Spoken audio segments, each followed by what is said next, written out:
여호수아 22장 1절에서 34절 말씀입니다. 구약 352페이지, 이 시간 6절까지 한 절씩 교도하시겠습니다. 22장 1절. 그때 여호수아가 르우벤 사람과 갓 사람과 므낫세 반 지파를 불러서 그들에게 이르되 여호와의 종 모세가 너희에게 명령한 것을 너희가 다 지키며 또 내가 너희에게 명령한 모든 일에 너희가 내 말을 순종하여 오늘까지 날이 오래도록 너희가 너희 형제를 떠나지 아니하고 오직 너희의 하나님 여호와께서 명령하신 그 책임을 지키도다.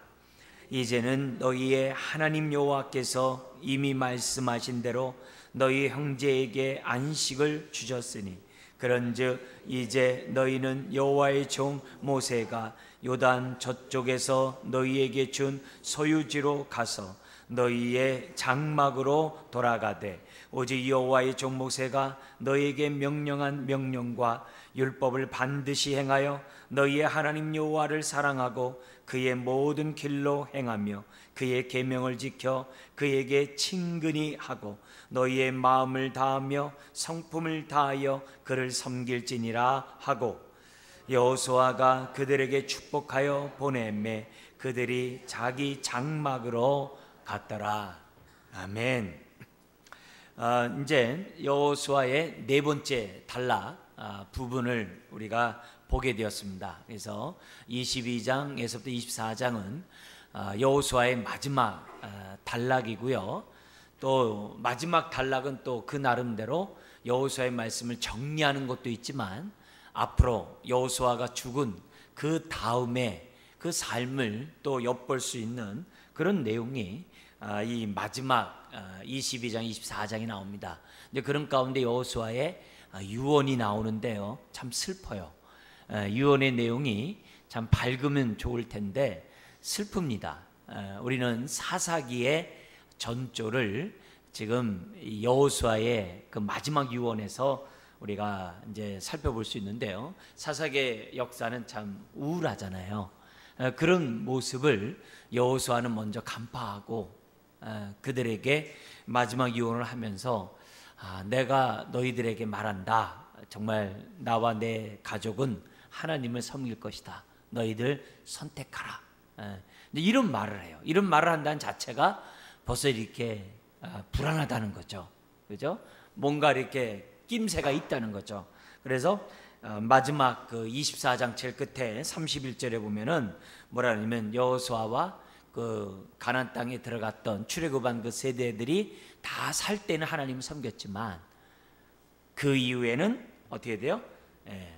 정말 하나님을 잊어버리는, 정말 여호수아와 그 생존한 장로들이 정말 그들이 있을 때는 섬겼지만 그러지 못해요.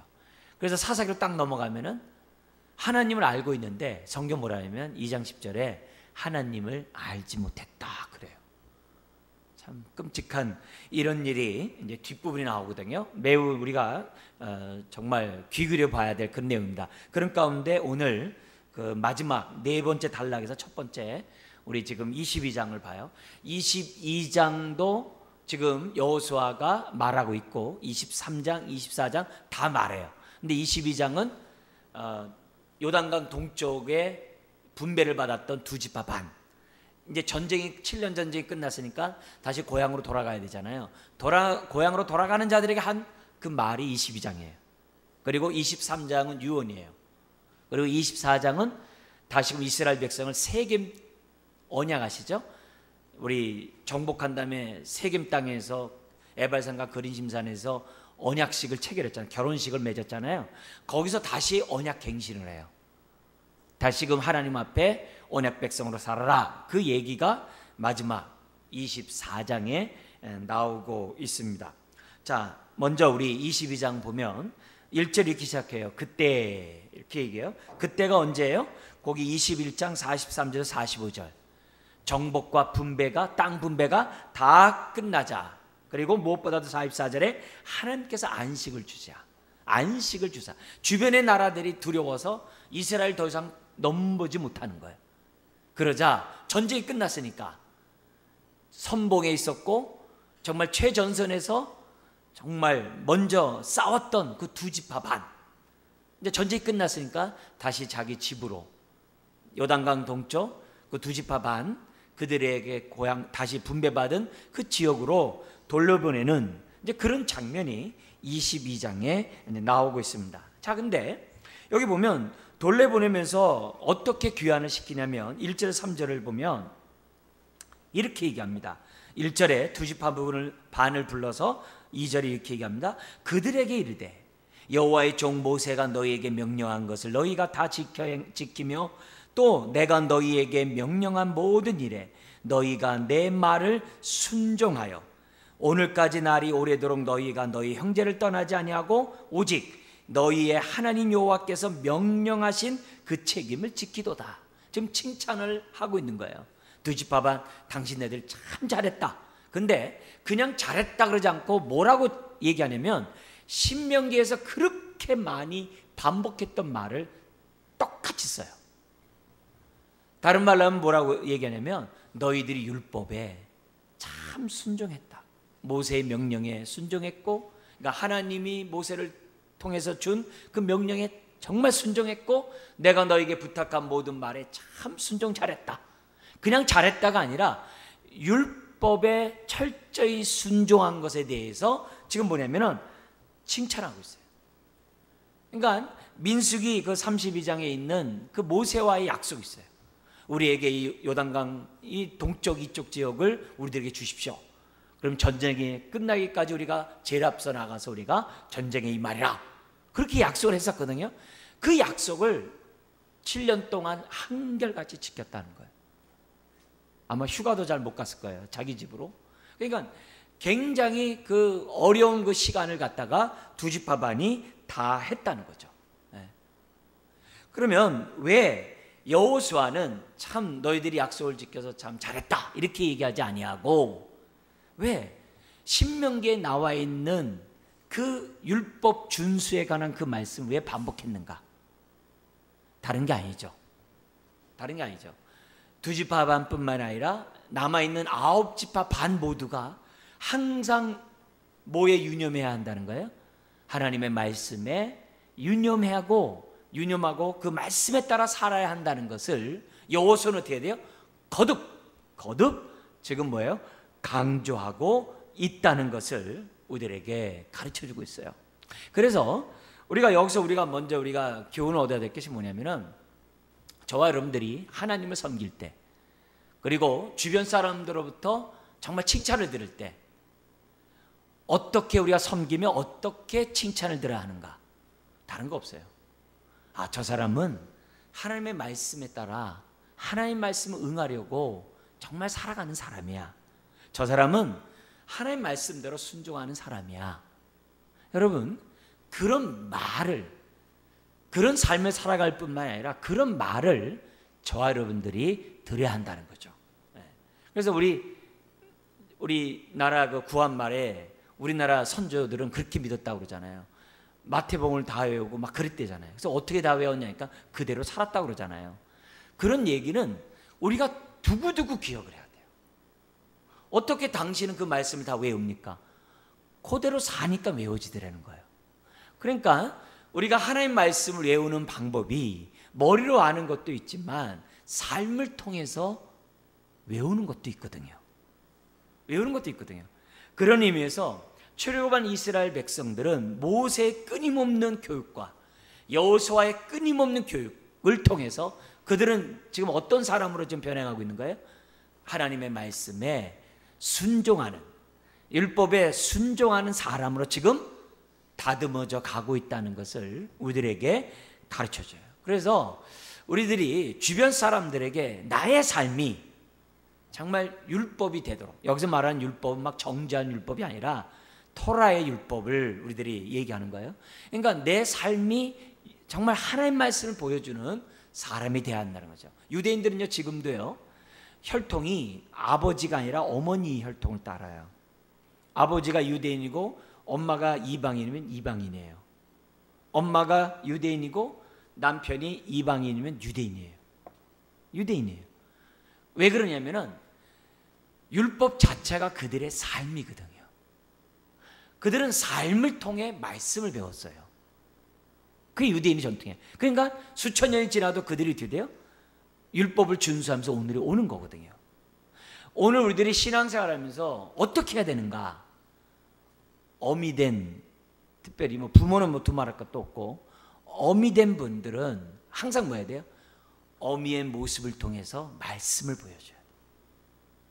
어미의 입에서뿐만 아니라 어미의 행동에서 하나님 말씀이 저거지, 하나님 말씀이 살아 운동력이 있다는 것을 삶을 통해서 저와 여러분들이 가르쳐줘야 돼요. 자식은 우리 어깨 너머를 통해서 배운다는 말이 있잖아요. 부모의 뒷모습을 보면서 자식들이 신앙을 배운다고 그러잖아요. 뭐 삶을 배우고 신앙을 배우는 것도 마찬가지 아니겠어요? 그런 의미에서 지금 모세와 여호수아를 비롯한 성경 우리에게 가르쳐주는 것은 다른 거 없어요. 내 뒷모습이 하나님 말씀을 드러내고 있는가? 이게 중요한 거예요. 입술뿐만 아니라 우리가 평소에 하나님 앞에 예배드리는 이 모습만이 아니라 우리의 행동을 통하여 보여줌으로 훗날 주님 앞에 섰을 때 착하고 충성된 종이라는 말을 저와 여러분들이 들어야 한다는 거죠. 사람에게 못 듣는다 할지라도 주님으로부터는 들어야죠. 착하고 충성된 종아, 네가 참 잘했도다. 이런 말을 지금 우리가 이제 들어야 한다는 것을 첫 번째 우리들이 교훈을 삼았으면 좋겠고요. 4절부터 6절에 돌아가는 그들을 향하여 여호수아는 또 반복을 해요. 무슨 반복을 하냐면 율법 준수해라. 그죠? 그래서 5절 같이 한번 읽겠습니다. 오직 여호와의 종 모세가 너희에게 명령한 명령과 율법을 반드시 행하여 너희의 하나님 여호와를 사랑하고 그의 모든 길로 행하며 그의 계명을 지켜 그에게 친근히 하고 너희의 마음을 다하며 성품을 다하여 그를 섬길지니라 하고, 아주 정확하게 칭찬도 율법에 따라서 하고 권면도 지금 뭐예요? 율법에 순종해. 처음부터 끝까지. 왜 그래요? 생사화복이 하나님 말씀의 순종 여부에 달려있다는 것이 신명기잖아요. 그런 자에게 신명기 28장이나 11장에서 뭐라 그래요? 하나님께서 축복과 저주를, 복과 화를 두었다 그랬어요. 그래서 우리로 하여금 선택하래요. 화를 선택할 건지 복을 선택할 건지, 축복을 선택할 건지 저주를 선택할 건지 우리가 어떻게 돼요? 하나님이 우리 앞에 뒀다는 거예요. 그렇기 때문에 오늘 뭐냐면 내가 잘나서 이렇게 잘 사는 거지, 그게 아니라 우리가 하나님의 말씀에 순종할 때 잘 살 수 있는 거예요. 행복하게 살 수 있는 거예요. 그렇기 때문에 지금 뭐냐면 성경은 지금 모세 5경을 비롯한 여호수아, 그래서 막 모세 6경이라고 말할 정도로 여호수아를 이렇게 칭송을 해요. 그렇게 하는 이유는 다른 게 아니라 철저히 지금 어떻게 돼요? 저와 여러분들이 살 수 있는 길은 하나님 말씀을 떠나서 안 된다는 거예요. 골로새서 2장 6절 7절인 것처럼 말씀의 터 위에 깊게 뿌리를 내리고 세움을 입어야 돼요. 다른 거 없어요. 그럴 때 뭐가 넘쳐난다고 그래요? 감사가 넘쳐난다 그랬어요. 그거는 예나 지금이나 차별이 없어요. 이사야 59장에 보면 이스라엘 백성이 이사야 선지자로부터 많은 책망을 들어요. 많은 책망을 듣는데 책망의 핵심은 다른 거 아니에요. 예언서 17권이 있는데 17권의 내용은 다른 게 아니에요. 들으라, 이게 핵심이에요. 선지자들은 한결같이 들으라, 쉐마라고 그러잖아요. 들으라, 이 얘기를 계속해요. 뭘 들으라는 거예요? 모세 율법의 말씀을 들으라, 이거예요. 다른 거 없어요. 그래서 선지자들은 이스라엘 백성으로 하여금 모세 오경을 다시금 기억나게 하는 역할을 할 뿐이에요.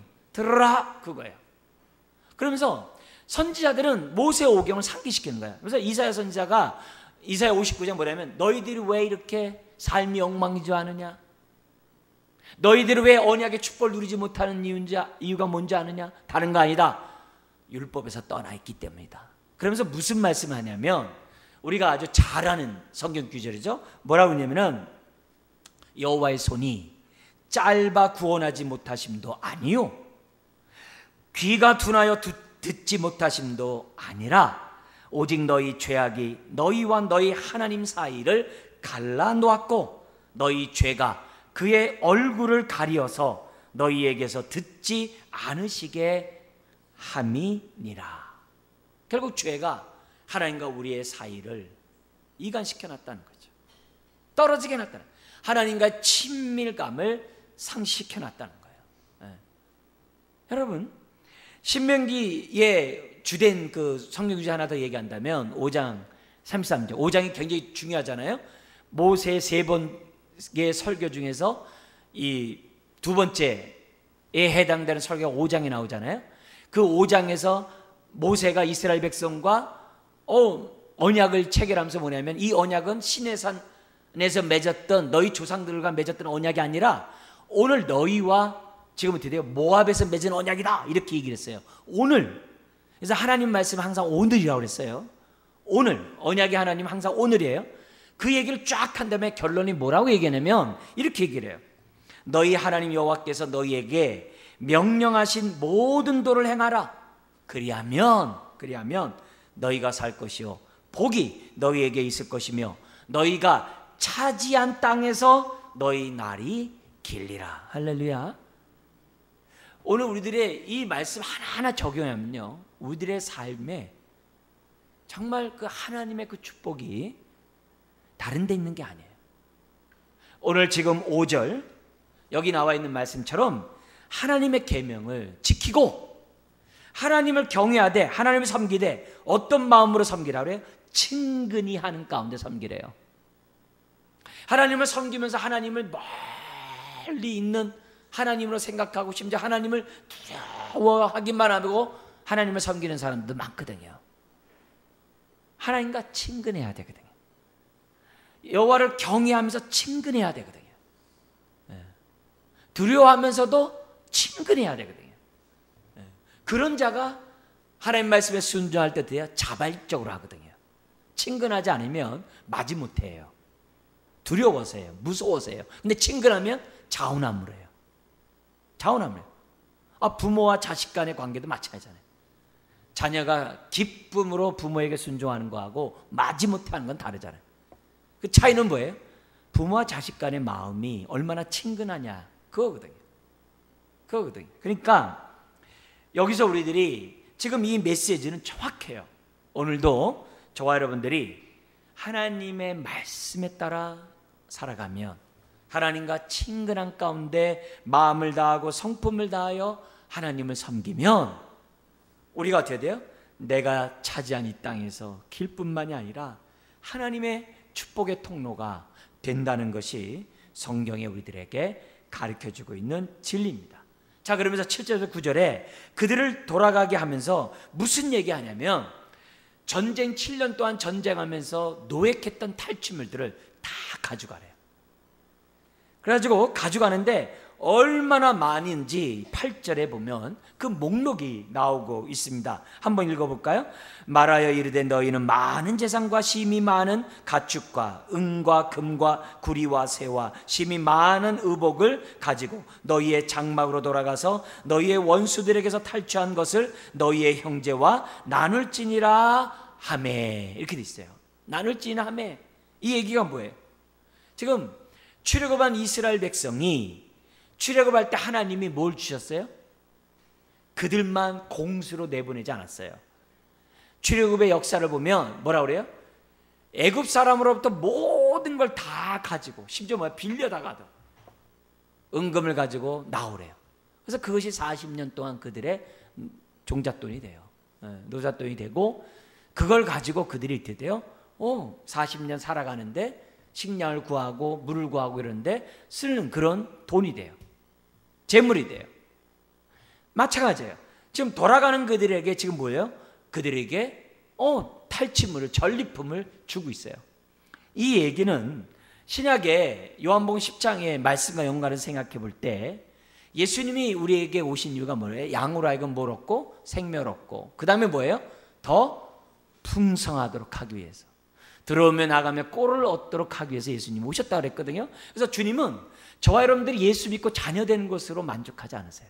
주님은 저와 여러분들이 드디어 풍성한 삶을 살기를 원해요. 풍성한 삶을. 그렇기 때문에 우리가 예수 안에서 주어지는 이 풍성한 이 축복을 여러분이 당대히 누리든 여러분의 자손이 누리든 하나님의 약속은 변함이 없어요. 그렇기 때문에 이런 메시지를 우리들이 생각하면서 하나님 앞에 우리가 생각하는 거죠. 나는 오늘 드디어 8절의 축복이 있는가 이게. 나는 얼마나 예수 그리스도 안에서 주어지시는 하나님의 더하여 주시는 축복들이 내 삶에 있는지 우리가 보여줘요. 그러면서 무슨 얘기하냐면 탈취물 중에 하나님이 엄격하게 했어요. 첫 탈취물은 누구 것이었어요? 하나님 것이었어요. 근데 거기에 손댄 자가 누구였죠? 아간이었어요. 그러나 나머지의 탈취물은 뭐예요? 그들의 것이었어요. 자, 그런데 그 탈취물을 탈취한 자들만 갖도록 한 것이 아니라 뭐라고 그러냐면은 8절 끝에 있는 것처럼 너희 형제들과 나누래요. 이게 하나님 나라의 법칙이에요. 이게 공평의 법칙이에요. 이게 공평의 법칙이에요. 내가 버렸기 때문에 내가 여기 주도권이 있다. 내가 버렸기 때문에 나만 써야 한다. 그렇지 않다는 거예요. 성경에서 얘기하는 것은 구약이나 신약이나 다 똑같아요. 희년이 뭐예요? 희년? 50년마다 안식년을 하는 게 희년이죠. 희년의 정신이 뭐예요? 공평이거든요. 공평. 그래서 모든 것들이 다 자유케 되고 모든 것들이 다 뭐예요? 처음부터 다시 공평하기 시작하는 거예요. 그래서 성경은 뭐냐면은 우리가 헌금하는 이유가 뭐냐? 구제하는 이유가 뭐냐? 공평의 원칙을 실현하자는 거예요. 다른 거 없어요. 공평의 원칙을 실현하자는 거예요. 공평의 원칙을. 그런 의미에서 지금 뭐냐면 이 하나님의 율법의 그 정신을 여호수아는 두 지파 반에게뿐만 아니라 다른 지파들에게도 지금 뭐예요? 교육하고 있는 거예요. 이 원칙을 저와 여러분들이 잊어서는 안 돼요. 자, 그러면서 우리 한번 이 두 지파 반의 입장에서 한번 생각해 보세요. 그들은 어떻게 했어요? 3절에 있는 것처럼 자신들의 책임을 다했어요. 7년 동안. 여러분, 신앙생활 할 때 우리가 신앙생활뿐만 아니라 일반적으로 사람과 사귈 때에도 항상 뭐가 중요해요? 끝이 중요하잖아요. 항상 마무리가 중요하잖아요. 사람과의 관계도 그렇고 어느 직장에 가거나 어떤 관계를 맺거나 항상 어떻게 돼요? 끝이 중요하거든요. 더구나 신앙은 더더욱 중요하죠. 이단이라는 게 뭐예요? 처음은 같은데 끝이 다른 게 이단이거든요. 우리가 하나님을 경외하고 하나님을 섬기려면 뭘 보면 알아요? 잘 섬겼는지 아닌지는 끝을 보면 알아요. 내가 이 시간 예배도 드리고 하나님을 열심히 사는데 마지막 여러분이 임종할 때 하나님 없다고 한다면 그게 뭐가 되겠어요? 끔찍하죠.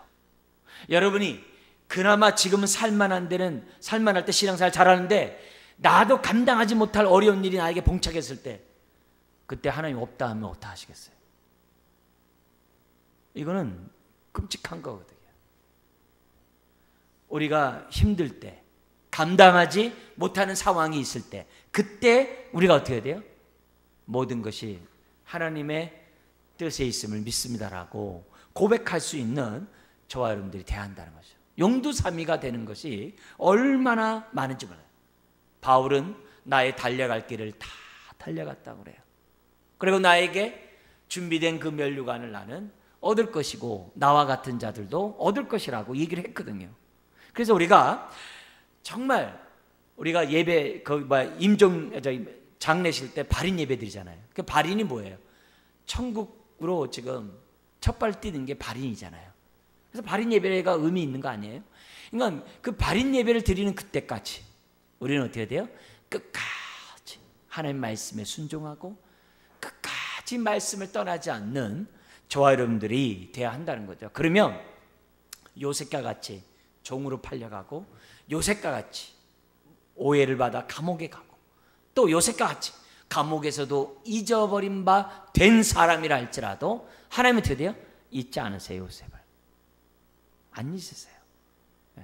그렇기 때문에 오늘 이 두 지파 반이 보였던 이 모습은 오늘 저와 여러분들이 이 시간에 들어야 되는 하나의 귀한 교훈이라고 믿습니다. 그들은 7년 동안 자신들이 한 말에 대해서 책임을 다했어요.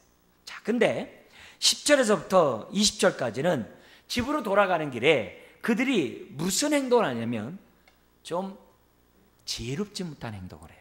두 지파 반이 고향으로 돌아가면서, 고향이 아니라 자기 분배받은 요단강 동쪽으로 돌아가면서 그들은 요단강 언덕가에다가 해서는 안 될 행동을 합니다. 물론 자기네들은 드디어 자기 나름대로 좋은 의도를 했어요. 그렇지만 다른 사람들에게 오해를 주는 행동을 사실 했어요. 어떤 행동을 하냐면 10절에 그 내용이 나옵니다. 10절 같이 한번 읽겠습니다. 르우벤 자손과 므낫세 반 지파가 가나안 땅 요단 언덕가에 이르자 거기서 요단가에 제단을 쌓았는데 보기에 큰 제단이었더라. 제단을 쌓았어요. 이미 길갈에서 제단을 갖다가 어디로 옮겼어요? 실로로 옮긴 거 아시죠? 에브라임 지파가 있는 이스라엘 가나안 땅의 배꼽 그 위치에 있는 그 지역 실로에다가 회막을 법궤를 갖다 놓고 큰 제단을 쌓아놨어요. 그죠? 그런데 이들이 뭐냐면 요단 그 강가에다가 뭐냐면 제단을 쌓았는데 그냥 뭐예요? 큰 제단을 쌓은 거예요. 근데 요 제단을 쌓는 이것이 또 어디에 있었냐면 제단이 아니라 돌을 쌓은 게 어디 있냐면 이스라엘 백성이 법궤에 의해서 요단강을 건넜을 때 그들은 요단강 안에서 12돌을 취해가지고 탑을 쌓은 게 있었잖아요. 그냥 탑을 쌓은 게 있었잖아요. 그런 게 있었단 말이에요. 그리고 지금 야곱도 정말 형 에서의 낯을 피해가지고 도망가다가 그 한밤중에 하나님을 뵙잖아요. 여기가 과연 하나님이 계시고도 내가 알지 못했다 하면서 하나님과 서원을 하잖아요. 그러면서 뭘 쌓아요? 돌탑을 쌓거든요. 그러니까 이게 뭐냐면 그 당시 사회 풍습 가운데 돌탑을 쌓아놓고 어떤 맹세나 어떤 약조나 이런 것들이 아마 좀 있었던 것 같아요. 사회적으로 꼭 제단만이 아니라 그런 게 있었던 것 같아요. 그런데 이 사람들 아마 그런 것들이 좀 연상돼가지고 했는지 모릅니다만 어쨌든 뭐예요? 자기네들이 보기에도 뭐예요? 큰 제단을 쌓았다는 거예요. 자, 근데 이 제단에 대해서 소문이 11절 12절에 소문이 들립니다. 누구에게요? 가나안 땅에 있는 9지파 반, 여기서 성경은 이스라엘이라고 얘기했어요. 그래서 우리 11절 12절 같이 한번 읽겠습니다.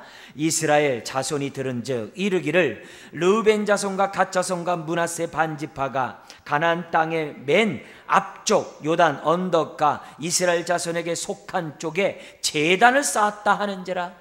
요단강을 건너서도 아니에요. 건너기 전에 제단을 쌓았다라고 해요. 12절 같이 읽겠습니다. 이스라엘 자손이 이를 듣자 곧 이스라엘 자손의 온 회중이 실로에 모여서 그들과 싸우러 가려 하니라. 도대체 이 제단을 쌓은 것이 얼마나 끔찍한 일이기에 어제의 전우잖아요. 어제 함께 싸웠던 사람들이잖아요. 더구나 자기네들 다 뭐예요? 12지파잖아요. 근데 큰 제단을 쌓은 것이 도대체 얼마나 큰 악이었기에 9지파 반들이 이렇게 일심 단결돼 가지고 2지파 반을 멸하려 하는 얘기예요. 도대체 왜 그러냐 이게? 다른 게 아니에요. 이들이 이렇게 생각한 것은 13절에서부터 20절에 그 내용을 알 수 있어요. 우리 좀 더 우리 한번 보면, 근데 싸우기 전에 13절 이런 일이 생겨납니다. 이스라엘 자손이 제사장 엘르아살의 아들 비느하스를 길르앗 땅으로 보내요. 길르앗은 요단강 동쪽이에요. 르우벤 자손과 갓 자손과 므낫세 반 지파를 보게 하되, 전쟁하기 전에 사신을 먼저 보내요. 사신을 보내는데 누굴 보내냐면 비느하스 제사장을 보내요. 비느하스 제사장을 보내요. 근데 비느하스 제사장만이 아니라 14절 각 지파에서 어떻게 돼요? 9지파 반이라고 했잖아요. 지파에서 한 사람씩 10명을 천부장 10명을 각 지파에서 한 명씩 뽑아가지고 그들을 사신으로 보내요. 그리고 와서 15절 16절에 딱 말을 합니다. 뭐라고 얘기하냐면 같이 한번 읽겠습니다. 그들이 길르앗 땅에 이르러 르벤 자손과 갓 자손과 므낫세 반지파에게 나아가서 그들에게 말하여 이르되 여호와의 온 회중이 말하기를 너희가 어찌하여 이스라엘 하나님께 범죄하여 오늘 여호와를 따르는 데서 돌아서서 너희를 위하여 제단을 쌓아 너희가 오늘 여호와께 거역하고자 하느냐. 지금 이 제단을 뭘로 본 거예요? 하나님께 범죄하는 것을 봤어요. 성경에서는요, 하나님을 위하여서 제단을 쌓을 때는 하나님을 위하여 그래요. 우상을 위하여 제단을 쌓을 때는 너희를 위하여 그래요. 그게 공식이에요. 그러니까 여기서 너희를 위하여 제단을 쌓아, 이 말은 뭐예요? 우상 숭배로 봤다는 거예요. 제단을 쌓는 거라. 그 얘기를 한 거예요.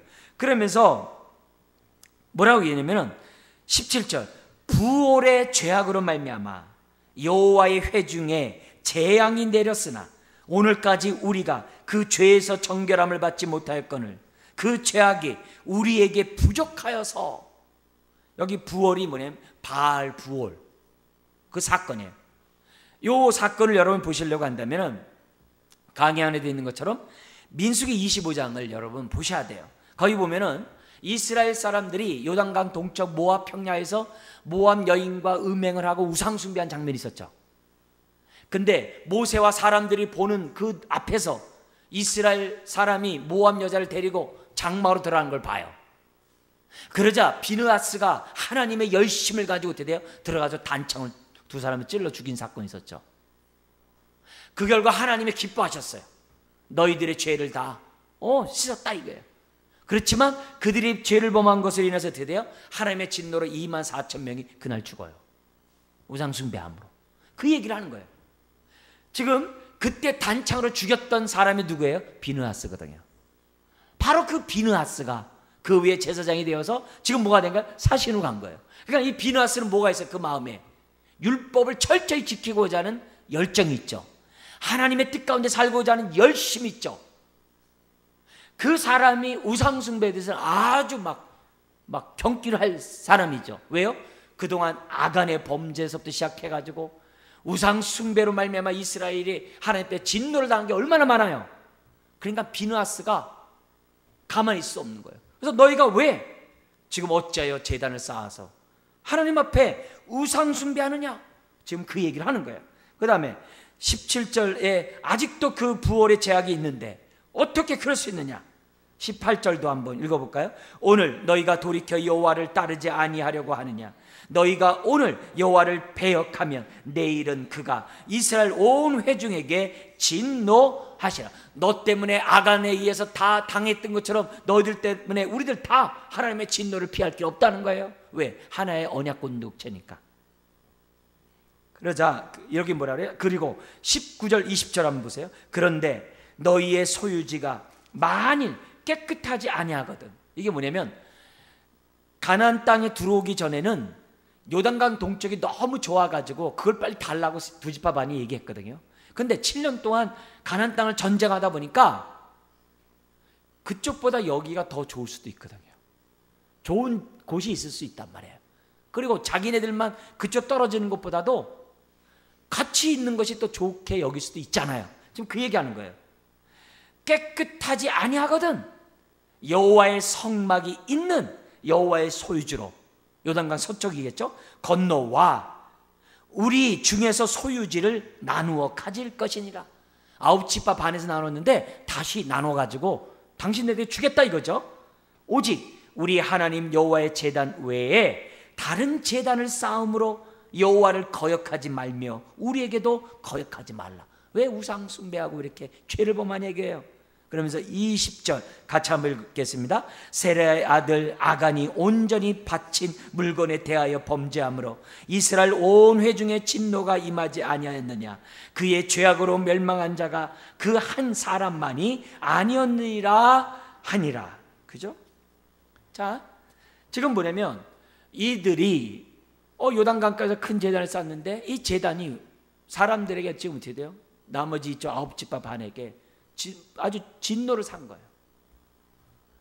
악을 행한 것으로 이 사람들은 생각한 거예요. 그래가지고 어제의 전우였고 같은 형제임에도 불구하고 그들과 전쟁을 해가지고 그들을 멸절하겠다는 거예요. 왜요? 그렇게라도 해야지 자기네들이 어떻게 돼요? 하나님도 진노를 안 받으니까. 어떻게 보면 이기적이죠. 그렇지만 그 중심에 뭐가 있어요?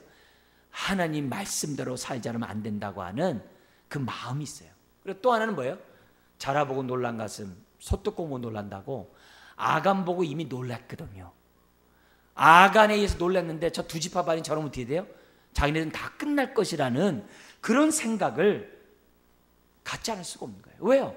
우상숭배가 얼마나 무서운 죄인지를 비느하스는 잘 알고 있거든요. 그러니까 이런 문제 앞에 지금 뭐예요? 비느하스를 비롯한 사람들이 가가지고 얘기하는 거예요. 비느하스의 말들을 보세요. 지금 너희들이 정말 여기 마음에 안 들면 이쪽으로 우리 쪽으로 와가지고 다시 땅 분배하자는 거예요. 그렇게 해서라도 너희들이 뭐 하지 말라는 거예요? 우상숭배하지 말라 이게요. 율법을 떠나지 말라 이게요.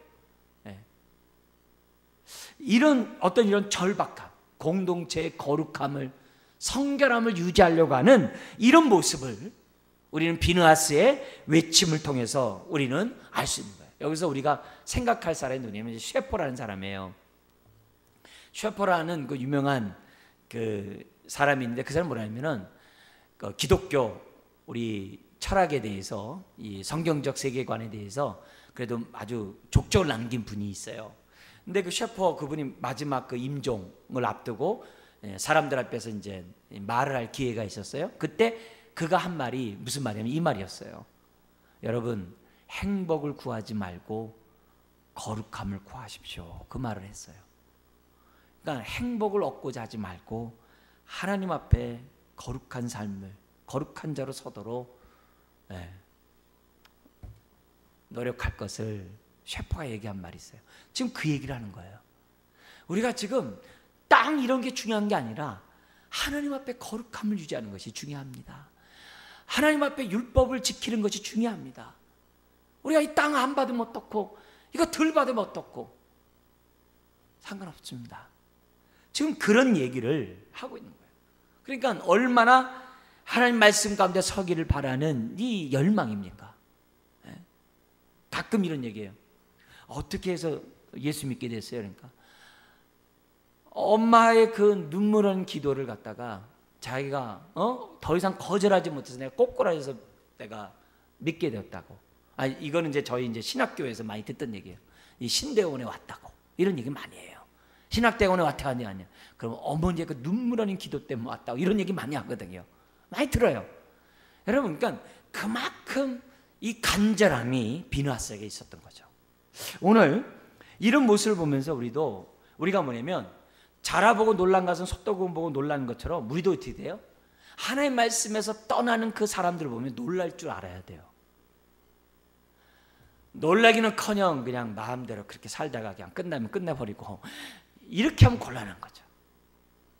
그죠? 우리의 이웃이 누구겠어요? 우리 선한 사마리아에서 얘기한 게 이거죠. 우리 이웃이 누구겠어요? 우리의 이웃이 옆집에 사는 사람만 이웃이겠어요? 그렇지 않아요. 우리의 이웃에 대한 오늘날의 해석은 뭐냐면 여러분이 옷을 입었어요. 우리가 옷을 입었어요. 그 옷을 만든 사람서부터 우리의 이웃이에요. 나와 연관 있는 사람이라는 거예요. 네. 근데 옷이 금방 만들어집니까? 많은 손을 거쳐가지고 우리에게 오죠. 네. 우리가 그 88세 있잖아요. 그 백리할 때 88. 그게 그 88이라는 게 뭐 쌀 한 번 우리 입에 들어오려면 88번의 손을 거쳐야지만 우리 입에 들어온다고 해가지고 그런 말 쓰지 않아요?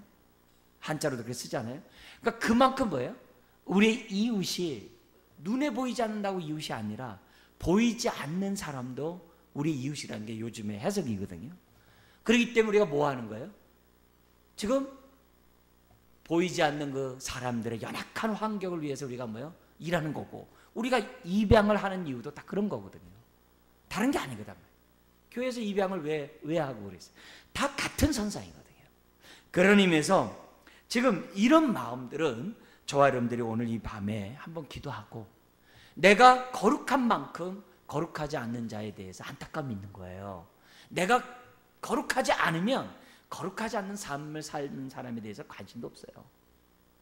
오늘 나는 비느하스와 같은 이런 열정이 있는가?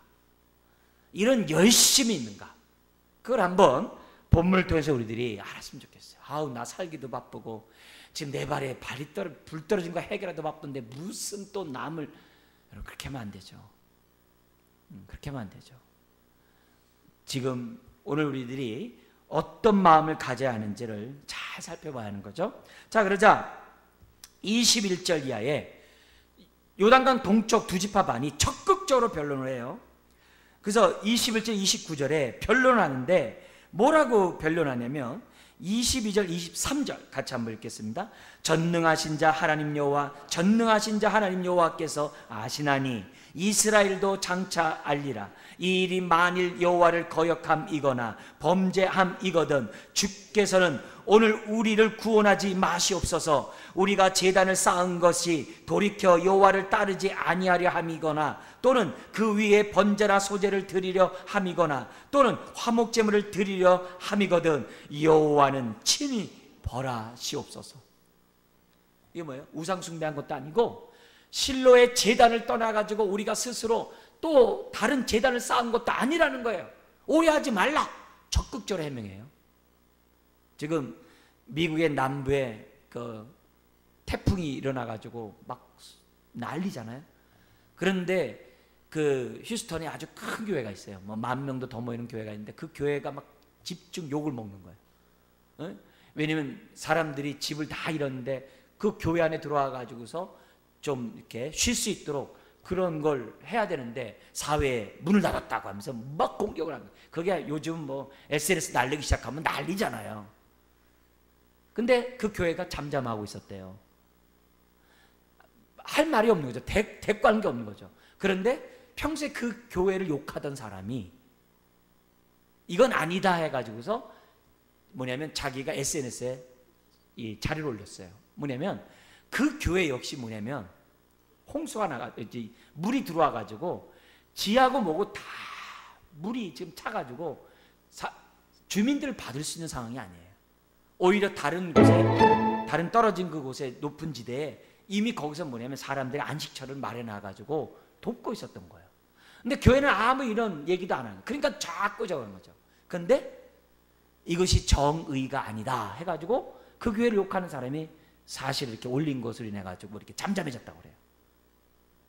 그러니까 이런 거 보면 사람들이 욕할 때 가만히 있는다고 능사는 아닌 거라는 거죠. 정당한 이유가 있을 때는 정당하게 얘기할 수 있는. 요즘에 뭐냐면 종교인 목회자들이나 뭐 불교나 천주교나 과세.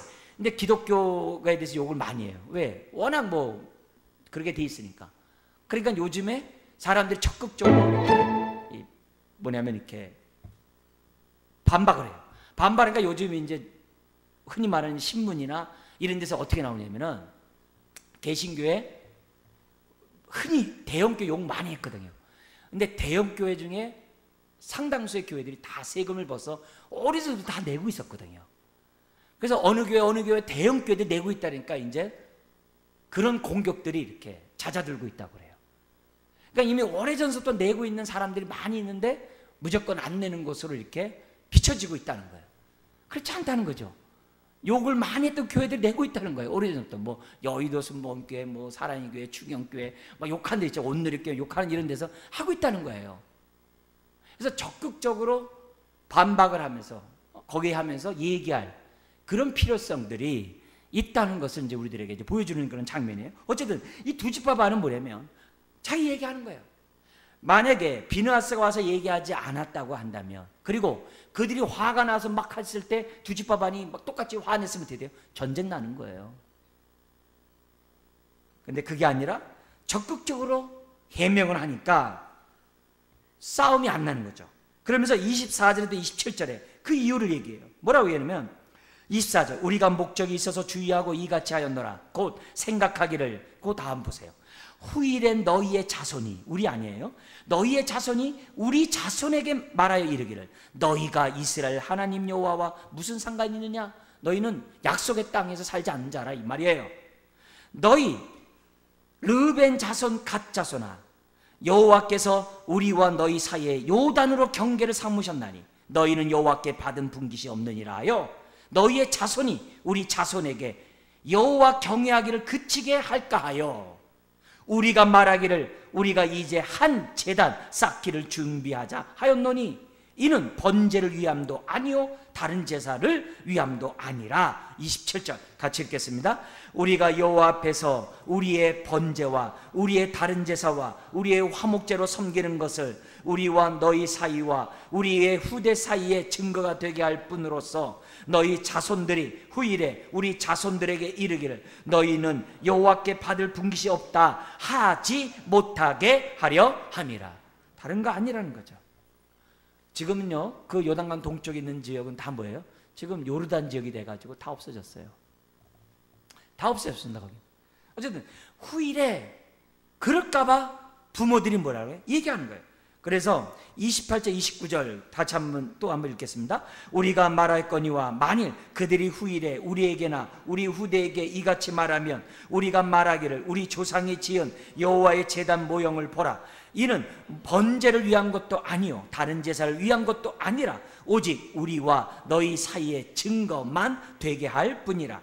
우리가 번제나 소제나 다른 제사를 위하여 우리 하나님 여호와의 성막 앞에 있는 제단 외에 제단을 쌓음으로 여호와를 거역하고 오늘 여호와를 따르는 데에서 돌아서려는 것은 결단코 아니라 하니라. 이런 깊은 뜻이 있었던 거죠. 근데 서쪽에 있는 사람들은 오해를 한 거죠. 사실 오해를 준 거죠. 싸우면서 얘기를 하면 될 거 아니에요. 말아놓고 싸니까 이런 폐단이 생각나는 거죠. 그러나 우리가 배워야 할 것은 뭐냐면 부모는 자손들의 이런 상황을 염두에 두고 모든 게 준비하는 게 부모들이잖아요. 그 가운데 한 가지 더. 부모들은 자녀들이 신앙을 버리지 않고 교회 공동체 안에서 자녀들이 한 몸을 이루면서 신앙생활할 수 있도록 부모들은 최선을 다해야 한다는 그 교훈을 두 지파 반이 지금 우리들에게 주고 있어요. 아쉬운 것은 미리 얘기했으면 좋을 텐데 말하지 않고 함으로 오해를 준 이거. 그렇지만 서쪽에 있는 9지파 반이 대화를 통해서 이 문제를 해결한 것은 너무 좋아요. 지금 남북 간에 지금 이 위기 속에 대화가 능사가 아니다 막 이렇게 얘기합니다만 대화가 능사죠. 전쟁이 나면 누구를 위해서 전쟁하겠어요? 누구만 손해겠어요? 어떻게든 전쟁을 막아야 되겠죠. 모든 수단 다 강구를 다 해야 되겠죠. 이제 그런 가운데 이런 비누아스와 이런 대화들이 좀 남북 간에 오갔으면 좋겠어요. 이것을 우리가 기도하고 평화통일 우리가 기도하잖아요. 하나님 대화가 이루어지게 하여 주옵소서. 군비 경제 해보세요. 이건 안 되거든요. 하나님 은혜를 베풀어 주십시오. 자, 그러자 30절에서 34절은 뭐예요? 서쪽에 왔던 사신들이 뭐예요? 다 이해하고 우리가 큰일 날 뻔했다. 너희들과 전쟁에서 큰일 날 뻔했다. 앞으로 이 문제는 더 이상 하지 말자. 그러면서 뭐라고 그러냐면은 우리가 어떻게 돼요? 33절, 34절. 여기 34절 한 절만 보고 우리가 마치도록 하겠습니다. 르우벤 자손과 갓 자손이 그 제단을 에시라 불렀으니 우리 사이에 이 제단은 여호와께서 하나님이 되시는 증거라 함이었더라. 다른 게 아니라 그것이 이제 하나의 증거가 되는 거죠. 그래서 너희들이 우리 잊지 말아 달라고 하나의 표징으로 삼겠다라고 그런 모습으로 끝났던 것을 보게 됩니다. 오늘도 수없이 많은 오해가 있고 편견이 있고 다툼이 있는 것이 현실이에요. 바로 이럴 때 필요한 것은 대화죠. 적극적으로 해명하고 적극적으로 자기 입장을 얘기하는, 우리가 남북 간의 문제만이 아니라 우리들 서로 간에도 마찬가지죠. 내 본뜻을 얘기함으로 와전되지 않고 본뜻을 있는 그대로 받아들고 그렇게 한다고 했을 때 우리는 드디어 서로에게 대한 많은 오해를 우리가 불식시킬 수 있으라고 봐요. 결론적으로 한 말씀만 더 드린다면 우리 3절과 5절에 얘기했던 것처럼 우리는 자나깨나 하나님의 말씀에 순종하고 말씀을 떠나지 않고 내 삶이 말씀을 보여주는 그런 삶을 살아갈 때 우리들의 삶에 하나님의 위로와 하나님의 축복이 생을 다하는 그때까지 함께할 줄 믿습니다.